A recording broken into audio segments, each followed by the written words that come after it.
یه ذره از تیمت بگو اوضاعش چطوره؟ پاریس سن ژرمن بله داریم میگذرونیم دیگه. زیدان و خیلی الان تو کش و قوسیم رام بود که به عنوان مربی آره بیاریم. آره پوچتینو رو با لغت انداختم بیرون. تو این کارو کردی؟ حال نکردم با مربیگری رام بود. حال چرا؟ نکردم اون جوری که ما میخواستم رام بود.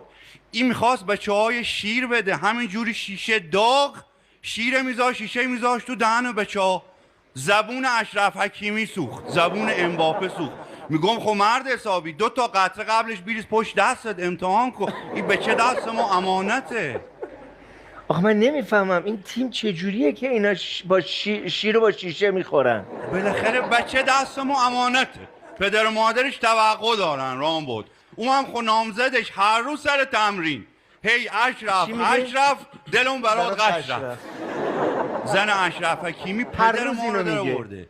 هر روز اینجوری قربون صدقش میده. به نام فرستادم یه اختلافی بندازه بینشون تمومش کنه والا. نه بابا چرا دیگه اعصابمون خرد کرده. با تو توجه نکن زندگی مردمو چیکار داری؟ حالا پسر تو تیم توی که باشه. خود دلت براش خش رفت تو خونه سر کار دلش خش باش صحبت کن ببین یه حواسشو پرت میکنی. یکی هم خوابوندم زیر گوش اشرف گفتم نکن دیگه اینجوری ولی خود نمیفهمه چیکار بکنه اعصاب. چه صاحب باشگاه خشنی هستی؟ بله